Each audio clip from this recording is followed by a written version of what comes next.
नमस्कार। तो दिल्ली की सर्दियों में, ठिठुरती सर्दियों में हर 5 साल में कुछ हफ्तों का एक ऐसा पीरियड आता है जिसमें जो पारा है, असली वाला नहीं बट राजनीतिक पारा जो है वो बिल्कुल चरम पे होता है, गर्मियों वाला एहसास दिलाता है, और वो होता है चुनाव का माहौल। दिल्ली में इस बार फिर से त्रिकोणीय चुनाव जो है उसकी तरफ बढ़ रहे हैं। और क्या इस बार मुद्दे बन रहे हैं दिल्ली के एबीसी यानी कि आम आदमी पार्टी, बीजेपी और कांग्रेस में किस त्रिकोण में कितना दम है, उस पर बात करने के लिए अब आप लोग चुनाव की जब बात करते हैं, 25-30 साल की आप बात करते हैं, हम 75 साल का अनुभव आपके लिए लेकर आए।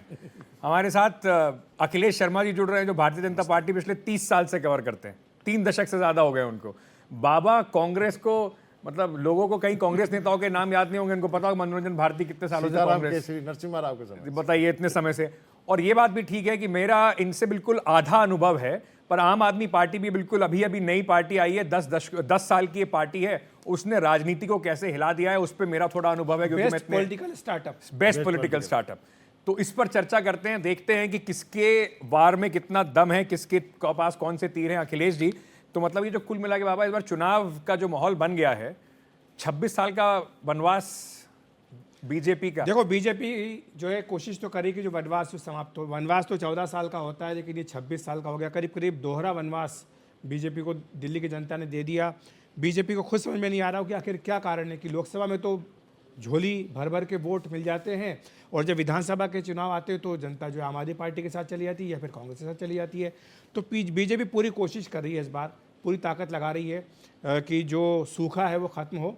दिल्ली में वैसे भी एक बार कहते थे कि अगर एमसीडी में बीजेपी की सरकार है तो विधानसभा में सरकार नहीं होती, तो इस बार तो वो भी टोटा नहीं है। इस बार तो एमसीडी में बीजेपी नहीं है, तो कोशिश कर रहे हैं। उम्मीद उनको है कि शायद इस बार दिल्ली की जनता उनको आशीर्वाद दे दे। शीला दीक्षित को क्या जमाना हो गया बाबा, अब आम आदमी पार्टी का जमाना चल रहा है। नहीं, आपने सही कहा कि शीला दीक्षित को गए जमाना होगा, लेकिन पूरे दिल्ली में कहीं भी घूम लीजिए सब शीला दीक्षित को ही याद करते हैं, कहते हैं कि जो कुछ भी बनाया वो शीला दीक्षित ने ही बनाया। तो आपको ना थोड़ा घबराने की जरूरत नहीं है, जब तक हमारा साथ है ना, आपको कांग्रेस का साथ है, तब तक आप सेफ है। जिस दिन आपने थोड़ी बदमाशी करी और कांग्रेस ने अपने थोड़ी सी मजबूती दिखा दी, वहां पर वो बनवास जो 26 साल का वो टूट जाएगा। और ये बड़ी मजे की बात है अंकित कि ये दिल्ली विधानसभा चुनाव एक ऐसा चुनाव है जहां पर बीजेपी भी चाहती है कांग्रेस अच्छा। हाँ, ये बड़ी मजे की बात है। मतलब अरविंद केजरीवाल का जो संशय है कि ये दोनों एबी टीम है वो साथ मिलकर खेल रही हैं, वो बिल्कुल, क्योंकि जो चुनावी गणित बिल्कुल स्पष्ट है। हाँ। कि पिछले चुनाव में कांग्रेस पार्टी 4% पर आ गई थी, उसका नतीजा ये हुआ कि आम आदमी पार्टी को फिर से एक बार बम्पर बहुमत नहीं, तो आम आदमी पार्टी चाहती नहीं है कि 4 से 10 हो। जिस दिन कांग्रेस 4 से 10 हो गई, उस दिन आम आदमी पार्टी की लुटिया। और इसीलिए कि ममता बनर्जी अखिलेश यादव से दबाव डलवा रहे हैं। इस पे बहुत सारे किस्से हैं, बताऊंगा, ये अभी पर वो प्रोग्राम शुरू करते हैं। वो सारे किस्से बाबा के लिए छोड़ देते हैं, क्योंकि कांग्रेस के लिए खोने को तो कुछ है नहीं, शून्य पे खड़े हैं, उससे ऊपर ही जाना है, उससे नीचे तो आने का गुंजाइश ही नहीं है बाबा। आप तो अपने तरफ से ये दुआ कीजिए कि शून्य पे रहे, जिस दिन ऊपर हो गए थोड़े से उस दिन दिक्कत हो जाए। अब किसकी दुआ काम आएगी, एक एक करके जरा थोड़े जो चर्चा है उसको स्पेसिफिक मुद्दों पर ले आते हैं। दिल्ली में बढ़ता क्राइम, महिला सम्मान, जल भराव।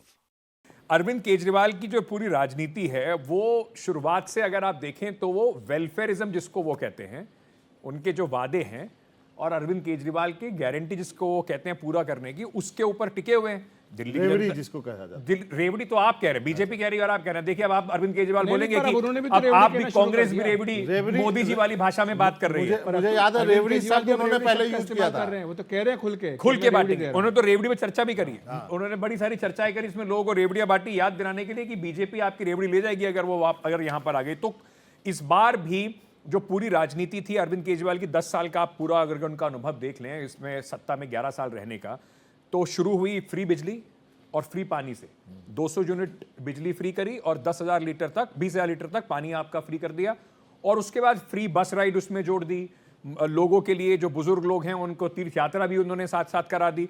तो इन सब चीजों पर अब उन्होंने और एडिशन कर दिया, यानी कि अपनी ताकत को और बढ़ा लिया है। इस बार महिलाओं को 2100 रुपए का वादा कर दिया है। 1000 वाला जो स्कीम है वो अभी रोल आउट तो नहीं हुआ है, पर 2100 अगर जीत गए तो जरूर मिलने वाला है। साथ ही साथ जो पुजारी ग्रंथी हैं, बीजेपी का जो तुरुप का इक्का हर बार होता है हिंदुत्व कार्ड, उसको खींचने की कोशिश भी कर रही है। तो कहा जाता है बीजेपी की बी टीम आम आदमी पार्टी को। और आप ये कीजिए, बुजुर्गों को तीर्थ यात्रा कराइए, ठीक है। और आप रेवड़ी रेवड़ी उनकी बात कर रहे हैं, भाषा आप बोलेंगे बीजेपी की और बी टीम आम आदमी पार्टी बन जाएगी। पुजारी को दीजिए पुजारियों को 18,000, ग्रंथियों को 18,000 दे रहे हैं, साथ ही साथ बुजुर्गों के मुफ्त इलाज की बात हो रही है और हर घर पानी की। तो मुझे लगता है कि जो वादों का पिटारा था उसमें अरविंद केजरीवाल ने इस बार और मजबूती दिखाई है इन वादों से। महिलाओं का अगर हम बात करें तो 40 लाख से ऊपर महिला रजिस्ट्रेशन करा चुकी हैं, तो कैसे हार जाएगी आम आदमी पार्टी? बिल्कुल। और मुझे लगता है कि जो वादों की बात है, ये एक वैसे मैं एक अलग कमेंट इस पर करना चाहता हूँ कि ये देश का दुर्भाग्य बन गया है कि बिना इस तरह के रेवड़ी बांटे आप चुनाव नहीं जीत सकते। ये रेवड़ी बांटना चुनाव जीतने का सुपर हिट फार्मूला बन चुका है। शायद आप कह दें कि अरविंद केजरीवाल ने इसको करके दिखा दिया, या आप बात कर लें दक्षिण भारत के राज्यों की, वहाँ पर ही करके दिखाया लोगों ने, लेकिन दिल्ली में अब ये फार्मूला एस्टेब्लिश हो चुका है। और यही कारण है कि कांग्रेस हो, चाहे आम आदमी पार्टी हो, चाहे बीजेपी हो, आपने सुना होगा पीएम मोदी का भाषण, उन्होंने भी यही कहा कि अगर बीजेपी की सरकार बनती है तो जो वेलफेयर स्कीम्स हैं इनको बंद नहीं किया जाएगा, क्योंकि अरविंद केजरीवाल कहने लगे थे कि अगर बीजेपी आएगी तो ये सारी वेलफेयर स्कीम बंद कर देगी। तो अब बीजेपी को भी ये कहना पड़ रहा है, पीएम मोदी को कहना पड़ रहा है, जिन्होंने सबसे पहले रेवड़ी की बात कही थी और रेवड़ी के खतरों का जिक्र किया था, लेकिन बीजेपी ने अभी अपना पिटारा खोला नहीं है। मैं वही पूछने वाला था, बीजेपी क्या क्या ऐड करने वाली है, क्योंकि कांग्रेस ने तो कह दिया है 2100, आम आदमी पार्टी ने कहा तो कांग्रेस ने 2500 का दिया, 200 यूनिट के बदले 400 यूनिट कर दी, और वो जो गहलोत साहब ने प्रेस कॉन्फ्रेंस भी कर दिया कि 25 लाख का हेल्थ बीमा, क्योंकि उनके राज्य में वो बहुत अच्छा चला। बीजेपी किस चीज का? अरे बाबा, जिसको जीतना नहीं है वो कुछ भी वादे कर दे। मुझे लगता है बीजेपी अभी इंतजार कर रही है, लेकिन खेल बिगाड़ भी तो सकता है ना। लेकिन पर अखिलेश जी, ये तो आप मानेंगे ना, अरविंद केजरीवाल ने मजबूर कर दिया बीजेपी को अपनी पिच पे खेलने की। ये बात बिल्कुल सही कि जहां तक रेवड़ी की बात है, इस पर तो सारे पॉलिटिकल पार्टीज को ये फार्मूला तो अब सुपरहिट फार्मूला है, ये हर राज्य में रेप्लिकेट हो रहा है।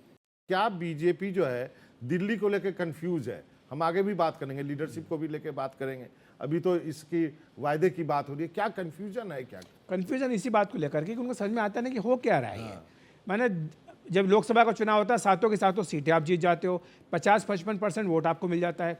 और दूसरा कंफ्यूजन ये है मनोरंजन की, पिछले 3 विधानसभा चुनाव को अगर आप देखोगे ना, तो दिल्ली का जो बीजेपी का आंकड़ा है दिल्ली में वो फिक्स्ड है, वो 32-33% से कम पे तो आते ही नहीं है।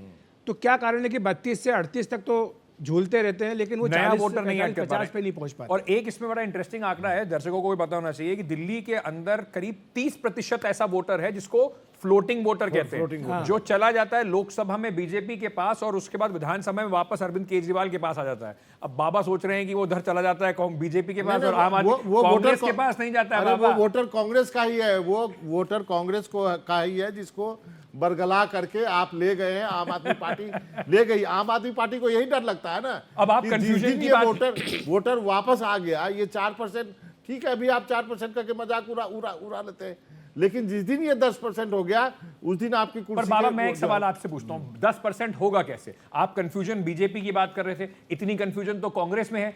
सेंट्रल लीडरशिप और स्टेट लीडरशिप को पता नहीं कि वो क्या बात कर रहे हैं। अजय माकन कहते हैं प्रेस कॉन्फ्रेंस कर देंगे, वो रुकवा देते हैं आप, तो कैसे लड़ेंगे चुनाव? अजय माकन की प्रेस कॉन्फ्रेंस होनी थी, सबको चला गया था, मैसेज चला गया था पूरे कांग्रेस के ग्रुप में। किस पर होनी थी ये भी उन्होंने कह दिया। उन्होंने ये भी कह दिया था, उन्होंने कह दिया, एकाएक उनको फोन आता है, फोन कांग्रेस आला कमान का आता है, और वो फोन जो 24 अक्टूबर उसके बगल से ही आता है, मतलब समझ लीजिए आप। तो उसके बाद कहा जाता है कि आप इसको मत कीजिए।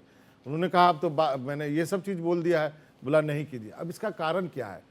कारण यह है कि अरविंद केजरीवाल ने एक रास्ता खोल रखा है अलग से, बैकडोर, जिसमें कि वो अखिलेश यादव के टच में है, वो ममता बनर्जी के टच में है, वो बाकी जो इंडिया अलायंस है उसके टच में। वो तो कह रहे थे कि हम कांग्रेस को इंडिया गठबंधन से निकाल दें। हाँ, इसलिए उन्होंने ऐसे कहे थे, और इसी आदमी के लिए कहा था, अजय माकन साहब के लिए कहा था उन्होंने, और उसी के लिए वो प्रेस कॉन्फ्रेंस करने वाले थे। उन्होंने ही कहा था कि ये केजरीवाल नहीं है, फर्जीवाल है। अब माकन साहब को इतने दिनों से पत्रकार चेंज कर रहे हैं, मिल ही नहीं रहे। पर बाबा, कैसे रिवाइव होगी कांग्रेस इतनी कंफ्यूजन? रिवाइव नहीं, कांग्रेस के लिए सच में एक संकट का समय, टाइम इसलिए है कि जो स्टेट, देखिए आप भी और आप, हम तीनों जानते हैं कि जो स्टेट लीडरशिप है ना, वो केजरीवाल या आम आदमी पार्टी के लीडरशिप को ट्रस्ट नहीं करती है। ये तो एकदम, इसमें तो कोई छिपाने वाली बात नहीं। पर वो तो रणनीति सही है ना। नहीं तो अरविंद केजरीवाल की रणनीति बढ़िया निकली ना। फिर अरविंद केजरीवाल की रणनीति बढ़िया निकली, जब मोदी जी के खिलाफ उनको ताकत चाहिए होती है वो कांग्रेस से चिपक जाते हैं, बाद में कांग्रेस पार्टी के पीछे ही लगा देते हैं बाकी पार्टियों को। और हम चेहरों पे बात कर लेते हैं। आपने चेहरों की बात की ना मनोरंजन, चेहरों पे बात करना इसलिए भी जरूरी है क्योंकि यहाँ पर अरविंद केजरीवाल का चेहरा आम आदमी पार्टी के पास है। बीजेपी के सामने ये भी समस्या जो आप कह रहे हैं ना, समस्या चेहरा नहीं है। चेहरा कौन है? क्योंकि किरण मतलब बेदी को सेंटर लेकर में के- मोदी जी के खिलाफ जब ये जो टीना फैक्टर होता है कि मोदी के खिलाफ कौन, अरविंद केजरीवाल को भी दिल्ली में बड़े मजे आते हैं इसी बात Exactly. पर कि मेरे खिलाफ और कौन। दूसरी बात ये होगी ना कि आपने चाहे पूरी दिल्ली में नरेंद्र मोदी के पोस्टर तो लगा दिए, होर्डिंग लगा दिए बीजेपी ने अपने, मोदी जी का फोटो उसमें सब दूर है, लेकिन दिल्ली की जनता भी जानती है कि लोकसभा चुनाव में तो हमने मोदी जी को वोट दे दिया, अब विधानसभा चुनाव में तो मोदी जी तो सीएम बनेंगे नहीं। हाँ। तो ये बीजेपी के सामने समस्या रहती है। अखिलेश जी बीजेपी ने ओवर मुझे डिपेंडेंस है लगता मोदी है- जी के ऊपर।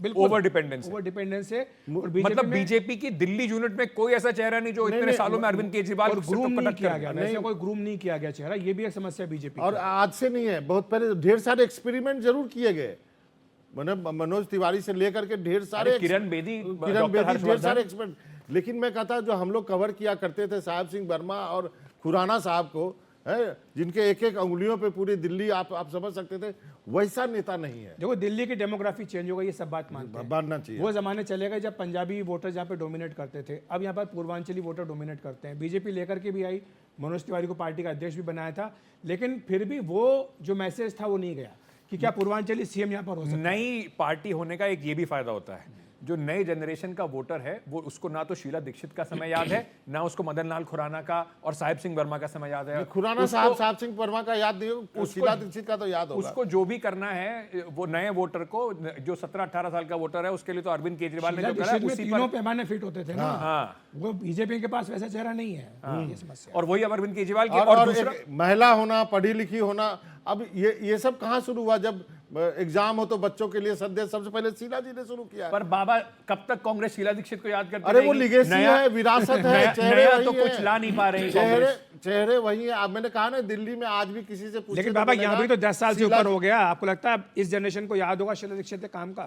क्यों नहीं याद होगा? मतलब जिस रोड पे आप जा रहे हो तो आपको तो मालूम होगा बाबा ना कि 10 साल अजय माकन अरे दिल्ली 18 के। साल है वोटिंग की एज होती है, आप लोग 10 साल के पीछे अरे बाबा पड़े हैं। ये तो सुन लीजिए, अजय माकन दिल्ली के इतने बड़े नेता हैं, लोकसभा लड़ते नहीं, विधानसभा लड़ते नहीं, चेहरे कहां से बनेंगे? अमरिंदर सिंह लवली बीजेपी में बैठे हुए हैं, मतीन जैसे जो पुराने इनके नेता हैं वो आम आदमी पार्टी में बैठे हुए हैं, कोई टिकट लेना नहीं चाह रहा कांग्रेस पार्टी का। ऐसी बात- आप आम आदमी पार्टी की अगर बात कर रहे हो अंकित, तो चेहरा वैसे केजरीवाल सब बोलते कि है, लेकिन जो विज्ञापन आते थे दिल्ली सरकार के, वो तो आतिशी के लगते थे फोटो। मुख्यमंत्री तो वो है। आपको क्यों लगता है कर ले पहले कि आतिशी होगी कि केजरीवाल होंगे? और हमने बात नहीं की आप पैसे कहां से लाओगे, आप वादे किए जा रहे हो। हाँ। आपके पास तो दो ही चीज है, एक्साइज है और पेट्रोल है। एक्साइज पर आप सब जानते हैं दिल्ली में आपने एक्साइज का क्या किया, बंटाधार कर दिया है। अच्छा ये बताइए, आप बताइए, एक भी जो आप एक्साइज से आपको जो आय होनी थी उतनी हो रही है? नहीं हो रही। वो तो वो आपने खत्म कर दिया। वो तो- एक समय कहा जाता था कि तो ये तो अरविंद केजरीवाल बोलते ही हैं कि ये तो एलजी साहब और बीजेपी ने मिलकर हमारे नहीं, साथ मैं बैंड कहता बजाया। हूं कि 10 और दूसरी बात, पैसे की जो बात हो रही है, महाराष्ट्र का जीडीपी टू डेट रेशियो क्या है बाबा? अंकित, मैं आपको बता देता हूं, कर्नाटक इस का बार- क्या है? इस बार जो है, नहीं कर्नाटक में भी महंगी है, लेकिन उन्होंने उसको आय तो हो रही है। इस बार मैं आपको सच में बोल देता हूं कि इस जो सेकंड टर्म है ना केजरीवाल का, या आम आदमी, केजरीवाल का तो है नहीं, आम आदमी का, वो सच में सीरियस क्राइसिस में रहा है। जिससे क्या हुआ है, क्योंकि टॉप लीडरशिप जेल में थी, उससे क्या हुआ, डेवलपमेंट वर्क हुआ नहीं है। भले ही आप जीत जाए रेवड़ी फेवड़ी कैसे भी करके, लेकिन आप हमारे साथ चलिए। दो बातें है ना, मैं अब तो दिल्ली में रहता एमसीडी भी हूं। आम आदमी पार्टी के पास है, तो सड़कें अगर खराब है तो उसका भी जिम्मा एमसीडी का नहीं, इस जाएगा, बार सरकार के crisis ऊपर है, जाएगा। आपको- एंटी इनकम और आपको दूसरा मानना पॉल्यूशन चाहिए। पॉल्यूशन का मामला होगा तो उस पर भी एमसीडी भाई को जाएगा, एंटी साफ सफाई का पोल्यूशन मुद्दा पे उसके भी आते हैं, ऊपर उन सब जाएगा। चीजों पर अलग अलग बात करेंगे, लेकिन एंटी इनकम्बेंसी है साफ जाहिर से। आम आदमी पार्टी ने इसीलिए 20 एमएलए सिटिंग एमएलए जो वो गिरा दिए, नए अपने एमएलए उसके बाद लेकर आए, तो ये एक फैक्टर है। और पर दिक्कत ये है ना कि सर आपकी पार्टी या बीजेपी में या कांग्रेस में उस एंटी इनकम्बेंसी को भुनाने वाला कौन है? आप नहीं खुद है, कह रहे हैं इस बार- नरेंद्र मोदी थोड़ी सीएम बन जाएंगे अगर वो आके बात कहेंगे तो अरे इस बार कांग्रेस एक बहुत जो- मजबूती से लड़ रही है। उन्होंने जो उम्मीदवार उतारे हैं, हाँ। चीफ मिनिस्टर के खिलाफ भी उम्मीदवार उतारे हैं, वो भी यदि 10,000 मैं कहता हूँ 10,000 वोट ले आता है संदीप दीक्षित संदीप दीक्षित तो आखिरी फिर बार- केजरीवाल को मुश्किल हो आखिरी सकती बार है। आखिरी बार परवेश कौन सा वर्मा चुनाव जीते एक स्ट्रॉन्ग कैंडिडेट है। बाबा का आखिरी बार कब चुनाव जीते संदीप दीक्षित? अरे जीतने से नहीं होता ना यार, लड़ने से होता है। लड़ोगे तभी तो जीतोगे ना। चलिए, हम तो- एक ही वोट बैंक था, वो वोट बैंक आपकी तरफ शिफ्ट कर गया। हाँ। अब उसी को आप बोलते हैं कि यही वोट तो बैंक वही तो वोट बैंक है लोकसभा में जिसको इधर आता लगता है, है कि विधानसभा अगर में बात उधर है आता अंकित इसी बात के ऊपर जो करप्शन के आरोप जिसका जिक्र बाबा ने किया कि एक्साइज पॉलिसी को लेकर के सवाल उठाए गए, ये तो बहुत बड़ा मुद्दा है ना जनता के बीच में कि वो आम आदमी पार्टी जिसका मैंने शुरू में कहा कि बेस्ट पॉलिटिकल स्टार्टअप है आम आदमी पार्टी, जिसने पूरा करप्शन के प्लान के ऊपर जो पार्टी मैदान में आई और राजनीति में आई और उसने अपनी पार्टी बनाई, सरकार बनाई, उन्हीं के सारे टॉप लीडर्स। अरविंद केजरीवाल 6 महीने जेल में रहे हैं, जिन्होंने भ्रष्टाचार के खिलाफ लड़ाई लड़ी, और जिस कांग्रेस के खिलाफ भ्रष्टाचार की बात वो करते थे उसी के साथ जाकर उन्होंने हाथ मिलाया, उसी के साथ मिलकर उन्होंने सरकार बनाई।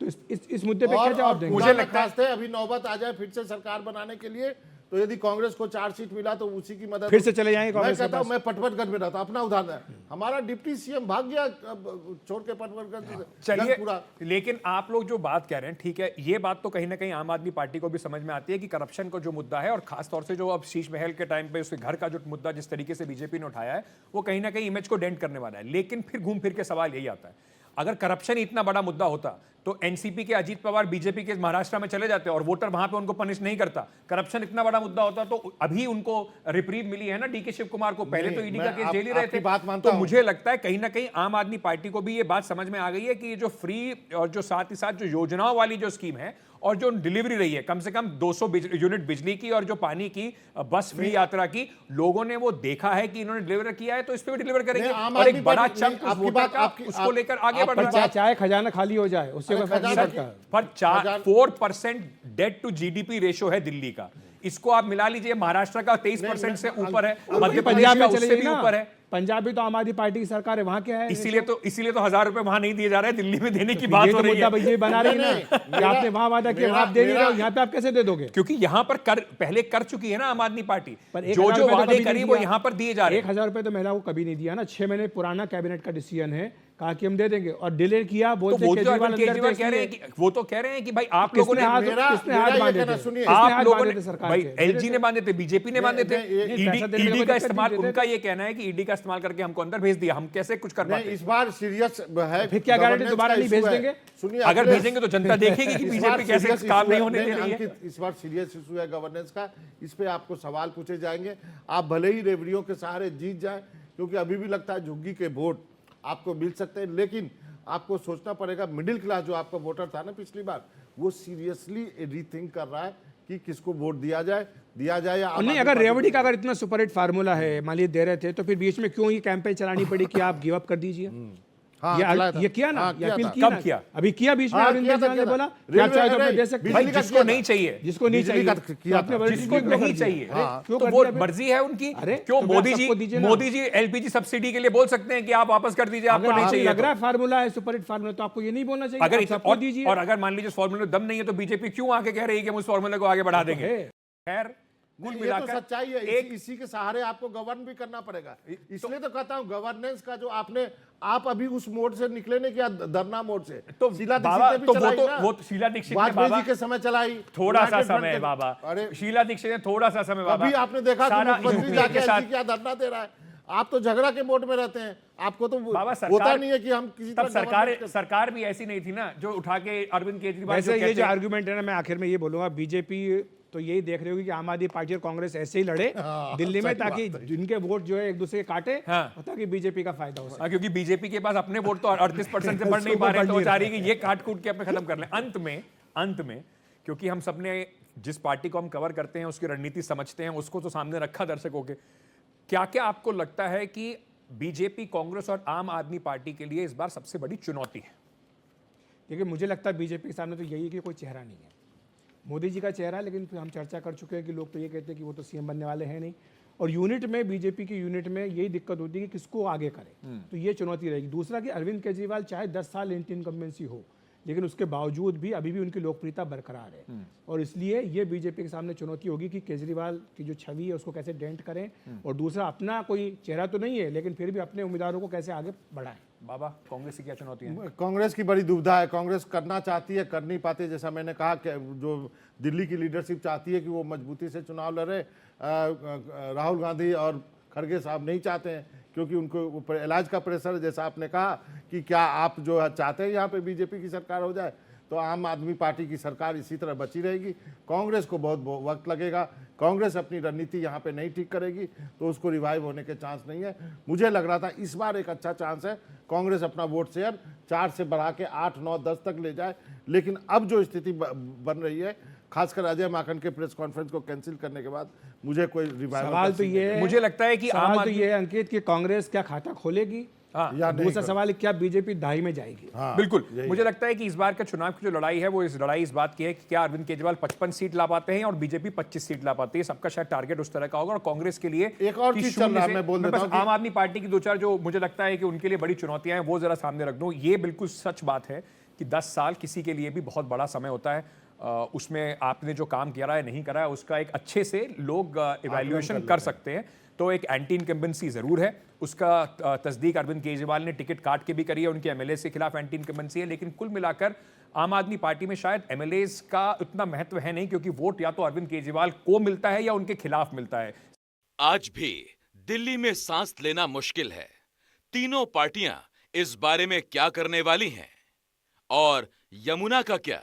एक जो सबसे बड़ी चुनौती जो मुझे दूसरी उसके बाद लगता है कि अरविंद केजरीवाल के लिए है, वो चुनौती जिस तरीके से कही गई थी, जो प्रदूषण को लेकर नाकामी रही है, वो एक बड़ी चुनौती है। खासकर यमुना और वायु यमुना और उसको लेकर एक बड़ी चुनौती है। बार बार इस चीज पर सवाल भी पूछे जाएंगे। और तीसरा, चाहे एक सोच ये हो कि जो आपका कोर वोटर है, यानी कि जो आपका लोअर मिडिल क्लास झुग्गी बस्ती वोटर है, जो आपके साथ इंटैक्ट है अभी भी मजबूती से, उसको फर्क पड़ता हो या ना पड़ता हो, लेकिन एक बड़े तबके को, जो अरविंद केजरीवाल का घर था, जो एक इमेज थी आम आदमी पार्टी वाली, उसका डेंट जरूर पड़ा है। उसको लेकर अग्रेसिवली आम आदमी पार्टी काउंटर करने की कोशिश कर रही है। लेकिन ये तीन बड़ी चुनौतियां मुझे लगता है कि इस चुनाव में आम आदमी पार्टी के लिए सामने जरूर खड़ी हुई है।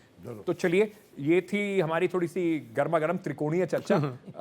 अब इस त्रिकोण में से कौन से जो कोण है उसमें सबसे ज्यादा ताकत है कि वो खींच कर एक बार सत्ता की चाबी को इस बार मुझे तो हासिल डाउट है करेगा। इस पे कि त्रिकोण भी है या नहीं। ये तो कांग्रेस पे त्रिकोण तो निर्भर है। करेगा। त्रिकोण का सबसे जाते जाते भी सबसे वैसा कौन जिसको मजाक उड़ाया जाता है वो जाते सबसे ज्यादा अंग्रेजी बाकी का है। एक शब्द होता है स्नाइपिंग। तो बीजेपी ने कांग्रेस पे जाते जाते स्नाइपिंग कर दी है। ये आम आदमी पार्टी के लिए अच्छी बात है। इसी पर खत्म करते हैं। बहुत बहुत शुक्रिया देखने के लिए। नमस्कार।